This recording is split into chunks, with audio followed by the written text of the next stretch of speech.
sebelumnya, Assalamualaikum warahmatullahi wabarakatuh, anak-anak semua.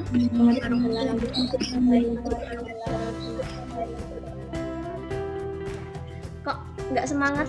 Anak-anak harus tetap semangat. Belum mulai, kita berdoa dulu seperti biasa agar pembelajaran kita pada hari ini berjalan dengan lancar. Silahkan Sabila dipimpin berdoa teman-temannya. Kita memulai pelajaran, kita berdoa. Berdoa dimulai. Ya, terima kasih Sabila. Ini sudah semua 33 siswa dapat hadir mengikuti pelajaran pada pagi hari ini. Suara Ibu terdengar jelas? Ya, hari ini kita belajar tentang apa? Proklamasi kemerdekaan dan terbentuknya pemerintah Indonesia. Iya. Nah, anak-anak masih ingat ya pelajaran kemarin kita kan sudah belajar tentang apa? Masa kolonial Eropa. Ya, masa kolonial Eropa ya. Silakan anak-anak kita lihat slide berikut ini. Nah, silahkan diaktifkan mikrofonnya. Hiroshima dan Nagasaki. Ya, jadi peristiwa ini menandai kekalahan Jepang kepada sekutu. Jadi setelah Hiroshima dibom, Jepang menyerah tanpa syarat kepada sekutu. Lalu pengaruhnya terhadap Indonesia apa? Nah, di Indonesia waktu itu sedang terjadi berlangsungnya pendudukan Jepang. Karena Jepang kalah terhadap sekutu, maka di Indonesia terjadi kekosongan kekuasaan atau sering disebut dengan vacuum of power. Kekosongan kekuasaan ini dimanfaatkan oleh tokoh-tokoh untuk persiapkan kemerdekaan agar kemerdekaan itu segera diproklamirkan mumpung Jepang kalah dan sekutu belum datang di Indonesia. Nah, maka terjadilah beberapa peristiwa menjelang proklamasi. Nah, itu nanti yang akan kita pelajari pada hari ini, yaitu mengenai peristiwa proklamasi kemerdekaan dan terbentuknya pemerintahan Indonesia. Kemudian tujuan pembelajaran kita ya nanti anak-anak menganalisis makna proklamasi kemerdekaan bagi kehidupan sosial, budaya, ekonomi, politik, dan pendidikan terhadap bangsa Indonesia. Lalu kegiatan kita pada hari ini sama seperti pertemuan kemarin ya. Dan penilaian pada hari ini yang pertama, nanti aktivitas kalian dalam pembelajaran akan Ibu amati dan Ibu nilai untuk pengamatan sikap. Kemudian pada hasil kerja kelompok ya, pada Google Classroom juga itu akan Ibu ambil nilainya sebagai nilai pengetahuan dan juga nilai keterampilan nanti akan Ibu ambil melalui tugas-tugas di Classroom. Gitu ya anak-anak. Nah, kira-kira peristiwa penting apa saja yang terjadi menjelang proklamasi? Ada yang tahu ini di mana? Di daerah Rengas. Ya, betul. Kak Fiona, di daerah Rengas Dengklok. Rengas Dengklok itu di Jawa Barat tepatnya. Nah, di sini ada peristiwa apa di Rengas Dengklok ini? Pengasingan Bung Kenapa Karno. begitu penting? Iya, betul, Novinda. Nah, jadi intinya Soekarno-Hatta itu di Rengas Dengklok diamankan, bukan diasingkan, diculik itu bukan ya, tetapi diamankan. Karena memang terjadi perbedaan pendapat antara golongan muda dan golongan tua. Tentang apa? Perbedaannya letaknya pada waktu kemerdekaan. Kalau golongan muda ingin cepat-cepat merdeka, tapi kalau golongan tua itu inginnya proklamasi diadakan setelah rapat dengan PPKI. Nah, lalu sebenarnya di balik peristiwa proklamasi tersebut tentunya banyak makna dan arti penting bagi kemerdekaan Indonesia. Nah, ini yang akan kita bahas pada hari ini. Kegiatan yang kedua, setelah ini anak-anak membuka Google Classroom, kemudian mengunduh LKPD dan mengerjakannya secara kelompok. Dan berdiskusi ya. Setelah itu anak-anak presentasi.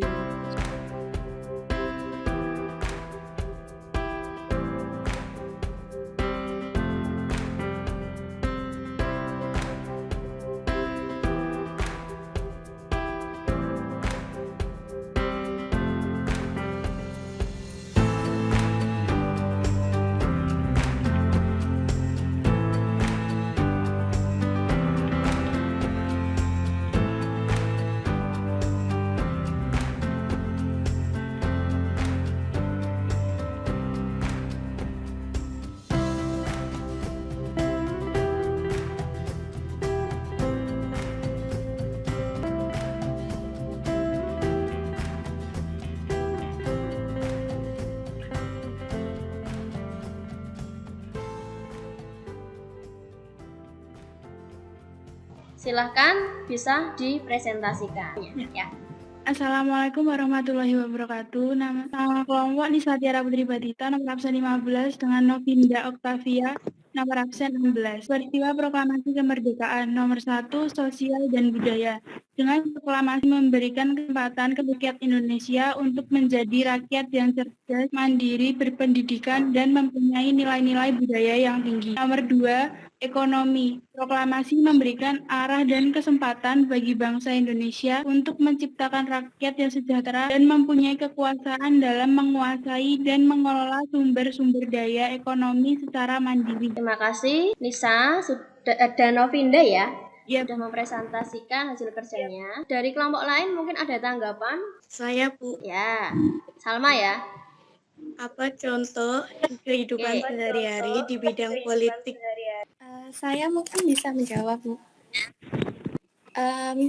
Dari kehidupan sehari-hari dalam bidang politik, kita bisa contohkan seperti adanya pemilu yang bisa diikuti oleh masyarakat. Betul sekali ya, yang dikatakan oleh Novinda tadi. Sistem pemerintahan kita sekarang, kalau sebelumnya masa penjajahan kita tidak bebas memilih wakil-wakil rakyat karena semuanya ditentukan oleh pihak-pihak yang menjajah di Indonesia. Tetapi setelah kemerdekaan, kita menjadi negara yang berdaulat dalam mengatur pemerintahan. Dan Ibu ingin menekankan bahwa kemerdekaan yang sudah kita dapatkan itu bukan merupakan tujuan akhir bangsa Indonesia, tetapi sebaliknya merupakan awal dari perjalanan bangsa Indonesia menggapai cita-cita para pendiri bangsa kita. Kalau Bung Karno pernah bilang bahwa perjuanganku itu lebih mudah karena melawan penjajah, tapi nanti perjuanganmu itu akan lebih sulit karena melawan bangsamu sendiri. Ya, kadang kita masih mudah diadu domba antara satu dengan yang lain.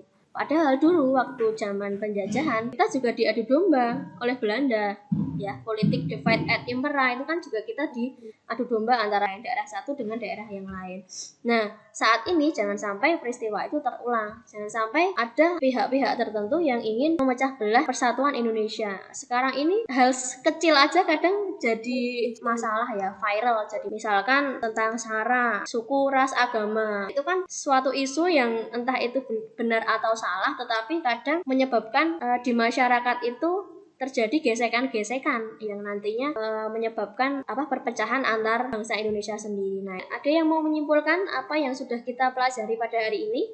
Proklamasi yang telah diraih oleh bangsa Indonesia itu melewati proses yang sangat panjang. Setelah berhasil menyatakan kemerdekaan, Indonesia resmi menjadi negara yang berdaulat. Indonesia bebas untuk menentukan nasib bangsa tanpa harus dibelenggu para penjajah. Proklamasi kemerdekaan tentunya memberikan makna yang besar bagi kehidupan sosial, budaya, ekonomi, politik, dan bangsa Indonesia.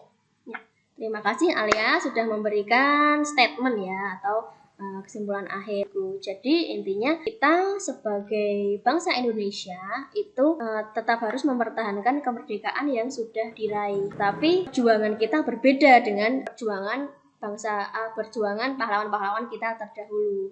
Jadi kita berjuang tetapi dengan cara yang relevan dengan zaman sekarang. Belajar dengan giat. Ya. Pantang menyerah. Tuh, cerita Laviona jawabannya sangat bagus sekali. Beberapa hal yang dapat kamu lakukan sebagai seorang pelajar untuk mengisi kemerdekaan. Setelah ini, Ibu akan memberikan sebuah link tes ya, 10 soal pilihan ganda.